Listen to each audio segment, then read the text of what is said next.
Good afternoon, Hi. Mikel. Have you got any fresh injury concerns after Tuesday? No. Everybody finished the game well, and yeah, nothing to add, I think. Mikel Merino and Yuri Timber, of course, were missing. What chance either of them or both of them being available for the weekend? No, no chance for the weekend. Are you optimistic that before the end of the season you'll see them again? I don't know. There's still a fair bit to do, so everything has to be so smooth and quick if they want to have a chance to play any minutes. Before we get into West Ham, I just want to ask you about the Champions League finals. Paris Saint-Germain, now you know who your opponents will be. It was a semi-final, of course, last season, one of those what might have been moments for Arsenal. Has that lingered with you at all, and does it almost make it the perfect final for Arsenal? It's what it is. We knew the level of the opposition that we had to face, either way, Bayern Munich or PSG. We know the quality that they have, and that's it. But obviously, we are as well very confident that when we get to that moment, we're going to deliver what we need to do. Mikel, you said you'd never experienced anything like that atmosphere that you did on Tuesday. Can you put into words how powerful that emotion, that unity can be now for the final 4 games of this season? Well, I would say crucial, immense, and needed, because what they can provide when we get the stadium into that emotional state, to that level of connection with the players, is just incredible. The players describe it. They are the most important ones, and they describe it like they never had that feeling before in the stadium, and they make them better. With that atmosphere that was there, after the game and in the few days after it, the celebration police has been out. I don't know whether you're aware of this, that a lot of, in some quarters, some people have criticised how Arsenal celebrated at the end of the game. I was expecting this reaction. What do you make of that criticism? Do you care? Well, first of all, I didn't know about it, but I don't know. I think you have to respect every opinion and place them where they belong. Where do you place them? Where they belong? I don't know. That's not important. You said last week you've got siege mentality in your makeup. Has all of the noise, all the criticism, just made you, the players, and even the fans stronger in their unity? Yeah, but I'm assuming that criticism is positive and negative, yeah? I'm assuming. And when we talk about criticism, it's positive and negative. And that's what makes you better. I mean, that's when you want to set higher standards and performance levels that can give you the chance to compete for the 2 most prestigious competitions probably in Europe. You have to be prepared for that, because you know the challenge, difficulty of it, and it does make you better, that's for certain. I'm sure the mood around the training ground is bouncing just now after what happened on Tuesday. Have you had to do anything to refocus any of the players ahead of Sunday, or are they in autopilot and they know what's coming?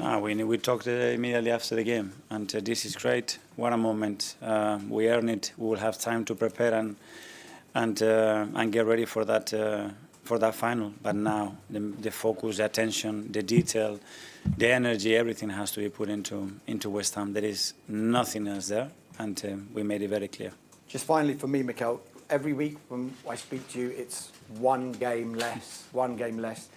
You are so close now. Thanks God, because if it's 1 game more...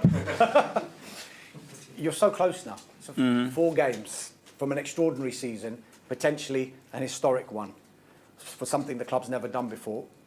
What's your feeling and what's your messaging to the players and maybe the supporters as well? Stay present. Live the moment. Prepare. And show the same level of energy, hunger and desire that we've shown all season, or more, because as you said, we are closer and closer, and everything that we do know is going to matter to win it or not. Thank you. Hi. Good afternoon. Can I please ask you about Marcelo Skelly against Fulham, with the first team, first time you started in midfield, played well against Atletico as well. Can you talk us through the timing of the decision and how confident you had in him before those games, in this position? I think it's been a process of probably understanding him better, him understanding as well the standards that are required when you play or don't play that much at this level, to understand the reasons why you play or not play as well. And then he's been exceptional. His attitude, the way he's been training, the way he's been supporting the boys when he hasn't played, and he's given us every sign to think that when we were going to give him the chance, he was going to respond in the manner that he's done it. But after he's done it, and it's not easy, especially when you haven't played that much, to look that fresh, that confidence, that energetic, that playing with that determination, it's something that is surprising. Bukayo Saka scored a goal on Tuesday, and it hasn't been easy for him in terms of injuries. But in general, we worked with Bukayo for so many years. How enjoyable it's been to work with Bukayo, the player, and the human being? I feel extremely lucky, I said it from the beginning, to find somebody at the club that you can lean into at any level, knowing that he's going to respond, knowing that his heart is in the right place, knowing that everything that he does comes beyond certain values, certain education, certain principles. It's been a joy. And on the human level, I think we know him. And in the football level, what he has provided to this club and what he did the other night is just remarkable. Massive London derby this weekend. Is it fair to say that it's a game with big jeopardy for both sides? Well, understanding the context of the game for both clubs, it's huge, obviously. So we know the importance of it. We know what we want and what we have to do to win the game. Hi, Mikel. How are you? Thank you. This week couldn't have gone any better for you. Before you even played in the Champions League, Manchester City dropped points to Everton. Then you qualified for the final. Just talk us through the emotions you've had maybe since then, from being on such an emotional high, or unless you're still on that emotional high. I was in a really high emotional state after the game, obviously, because we know what it means to everybody, to the club. You could tell what it means to everybody, to our supporters, players, staff, straight after the game. But you have to believe me, straight after that, my concentration, my focus, my energy was, okay, West Ham, what do we have to do in the mental side, physically, tactically, technically, to prepare in the best possible way to go there and win the game. That's it. But you're so close now. Can you not even allow yourself time to enjoy this final cruise at the end of the season? I enjoy every day. I enjoy every day with the boys, with the staff. I love what I do, so I feel very privileged to what I do. I enjoy, but those periods are very short. I enjoy preparing a lot the game against West Ham now and understanding what we have to do, trying to pick the right topic, trying to understand very well our players, the situation that we want to generate in the game, how the game can pan out, how can we change it if we need to. So that's what I like. For your group of players, the next 3 weeks could be life-changing. They win the Premier League and they win the Champions League. As a manager, is this bigger than anything you've encountered even in your playing days? Yes, but that's if, and in football, if it doesn't work, we have to do it. What we're going to do today, what we've done today, that's a fact.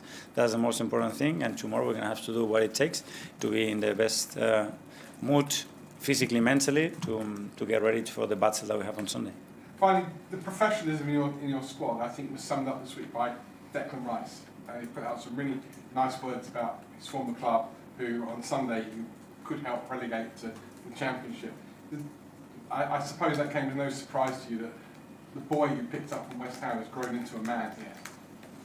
Yeah, well, he was already really well developed, I would say. But yeah, I mean, he's been outstanding for us. He's one of our leaders, one of the main players, without a doubt. And what he's doing for the club, for the team, is just really powerful. Hi.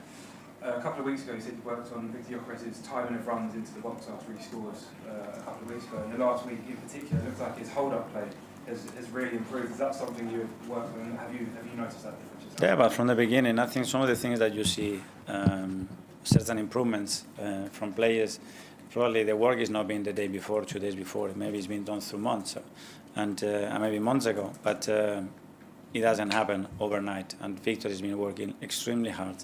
The level of demands that he put on himself are incredibly high. He always wants to learn. He's always asking questions. He always wants to do extra things. He's always trying to find ways to find those connections with his teammates, whether they are in the canteen, in the dressing room, or on the pitch. And at the end, when you have that kind of behavior, you get rewards.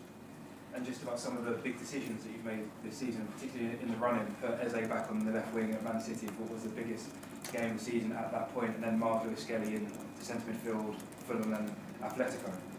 Was that always the plan? Why now? And is it something you'd learned from previous title reigns? No, I think there is something that is related to your intuition, you know, and what the game is going to require, the state of the players,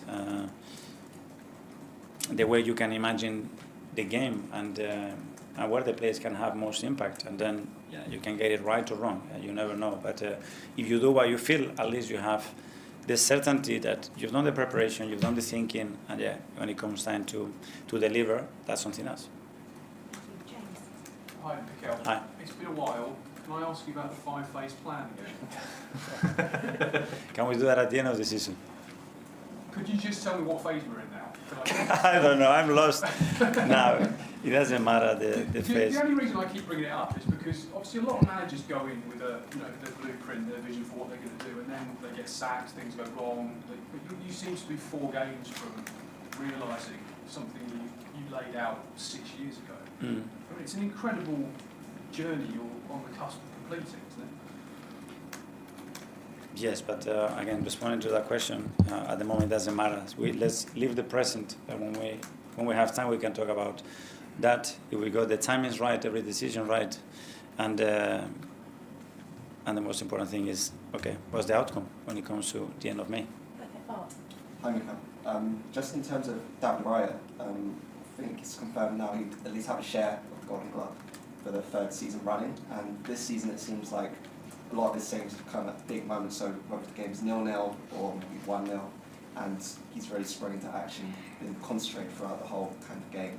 In those moments, what is going through your head when he makes those saves, and is it something that surprises you every time, or are you kind of used to it now? Well, first of all, obviously, he's been exceptional. His level of consistency since he joined the club has been something that probably nobody expected. Probably I didn't expect it. I think he has reached a level that it's incredibly high. And sometimes we take as normal some of the things that he does that they're not. But he has responded in crucial moments. Obviously, I think the team deserves a lot of credit for that as well, because the work that everybody puts in that phase for the 3rd consecutive season to achieve that, I think is remarkable.